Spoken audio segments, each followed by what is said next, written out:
السلام عليكم، معاكم آية. نبتدي الفيديوهات تبقى مش طويلة ومش قصيرة للكروشيه واللي حابب يتعلم ويبدأ معايا. لو عمرك ما مسكت إبرة كروشيه قبل كده ما تقلقيش، هبدأ معاكي خطوة بخطوة وبطريقة إن شاء الله هتكون بسيطة وسهلة. النهاردة هكلمكم على أساسيات هنحتاجها علشان نبتدي ونجهز نفسنا إن شاء الله للدروس جاية. وطبعا اي حد هيطلب فيديو هيطلب غرزة معينة ان شاء الله هتتعمل. اللي بيميز الكروشيه ان هو مش محتاج مكنة، كله بايدك، وده بيدي احساس مريح طبعا. وكمان حلاوة الكروشيه في انك انت لو عندك ضغط بتطلعيه وانت بتشتغلي، يعني انت كون انك تحبي الشغل هتبدعي فيه. كل ما هتبدعي فيه كل ما شغلك هيبقى احسن واحسن وهتعملي حاجات احلى وكتيرة.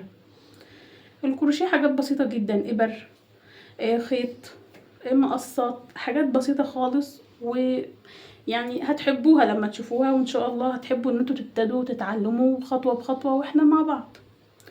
تبقى مثلا الابر في منها مقاسات كتيرة جدا، في منها من اول 0 ولحد 10، كمان في اقل من الزيرو اللي بيشتغلوا الخيط اللي هو التطريز، وده في ناس تحب تشتغلوا مع الكروشيه وفي ناس لا. يعني انا عن نفسي ما احبوش لانه رفيع جدا وعايزين حد يعني يكون ما شاء الله نظره كويس. طيب لو جيت انصحك تبتدي بشغلك بشغل الكروشيه من ابر ايه 4 أو 5، وطبعا هطلع الابر دلوقتي وهتشوفوها. الخيط مثلا، الخيوط انواعها كتيرة جدا جدا جدا، يعني عدد لا يحصى. هوريكي طبعا دلوقتي معايا نوعين جاهزين هوريهم لكم، وبعدين هوريكم يعني كل نوع خيط هنشتغل بيه هقول بيتعمل بيه ايه، ومثلا لو شنطة ينفع يتعمل منها خيوط ايه، والخيوط اللي هطلعها هوريكم الغرز بتاعتها. وطبعا كل خيط في كل فيديو هنتكلم عنه بالتفصيل. مثلا هنحتاج ايه، مثلا مقص، ماركر، شريط للقياس، كل ده برضو هطلعه في الفيديو هوريه لكم. طيب مثلا في غرز بتبقى غرز اساسيه زي مثلا الحشو، نص عمود، عمود، وكل دي حاجات بسيطه جدا هوريها لكم برضو، بس واحده واحده لحد ما نجيب الاساسيات اهم شيء. طيب انتي ايدك دلوقتي ما بتثبتش، انتي لسه يعني في الاول بتمسكي الابره بتبقي ضعيفه، مش عارفه تتحكمي في ايدك، مش عارفه تتحكمي في الغرزه. كل ده بالتكرار كل شيء هيبقى تمام. انا برضو في الاول كنت كده. اهم حاجه في الشغل انك تشتغلي وانت هاديه وانت رايقه، ما تركزيش ان انت تشتغلي بسرعه. خدي وقتك وبراحتك، وشوفي الفيديو مرة واتنين وتلاتة واربعة. عايزة تحفظيه، عايزة تعملي له اللي هو يعني تسجليه عندك على التليفون، فهو ليه كذا طريقة انك تتفرجي على الفيديو مرة واتنين وتلاتة عشان تطلعي الغرزة شكلها كويس ويكون صح برضو. مثلا نعمل ايه، هكلمكم الاول عن بقيته. هشاركك طبعا الشغل اللي بعمله اول باول، وهنزله على انستجرام وعلى تيك توك وعلى الفيس وفي الجروب وفي البيج وكل حاجة. هكلمكم دلوقتي عن الابر وعن الخيط الموجود حاليا، وبعد كده نبتدي فيديوهات سلسلة بسيطة بغرز بسيطة.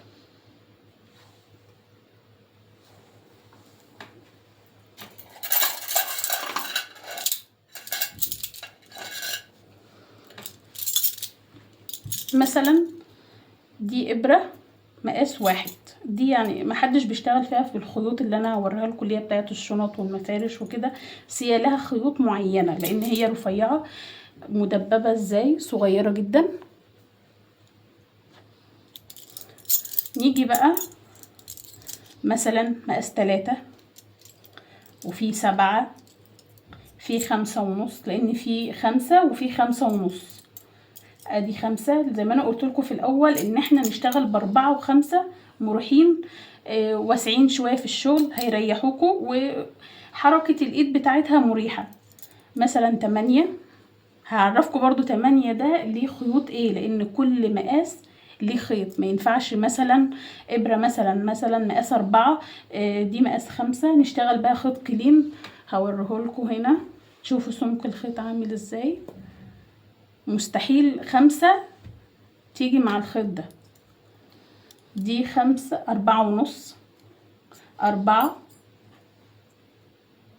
3 برضو 6.5 5.5. في حاجة برضو عايزة اقولها، ان الابر ليها اشكال كتيرة جدا. ثواني. الابر ليها اشكال كتيرة جدا، يعني مثلا في الابر اللي هي العادية خالص اللي بتتباع في اي محلات، وطبعا كل الحاجات دي بتيجي من على جروبات على الفيس وعلى اماكن كتير، هبقى اكتبها لكم لو انتوا عايزين. في مثلا اشكال يعني، بس كله بيقضي الغرض، مش فارقة يعني. اشكال كتيرة ليها. ده مثلا عادي المعدن بتاعه عادي، دي خشب، دي كان صلصال حراري، فكله برضو واحد. وفي انواع تاني مثلا زي السيليكون.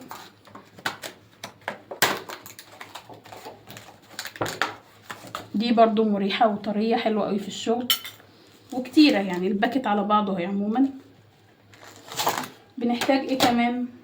مقص، بس اهم حاجة يكون حامي، مش شرط صغير او كبير، يعني انا برضو بشتغل بالكبير، الفكرة ان هو يكون حامي.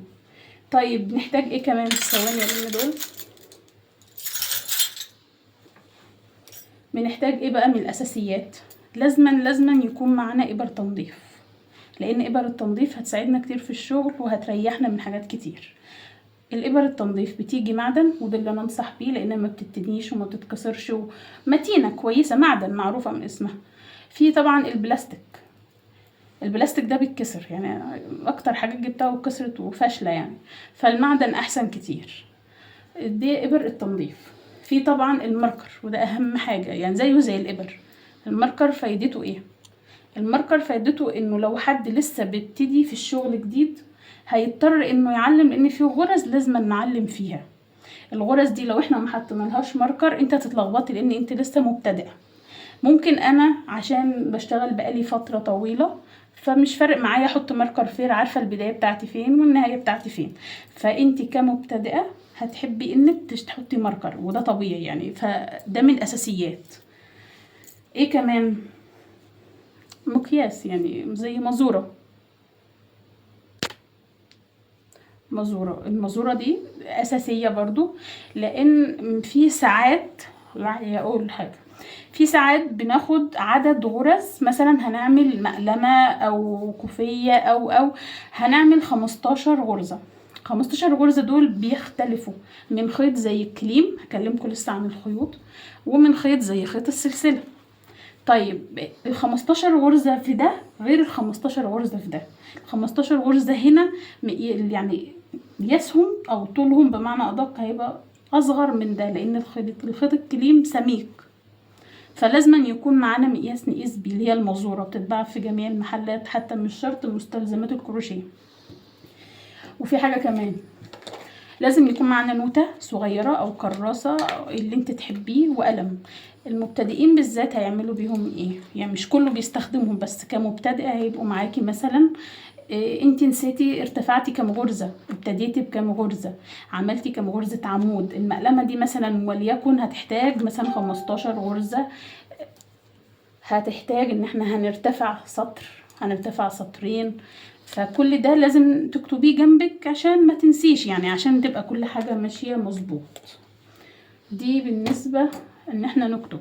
طب الخيط بقى، الخيوط انواع كتيرة جدا جدا جدا.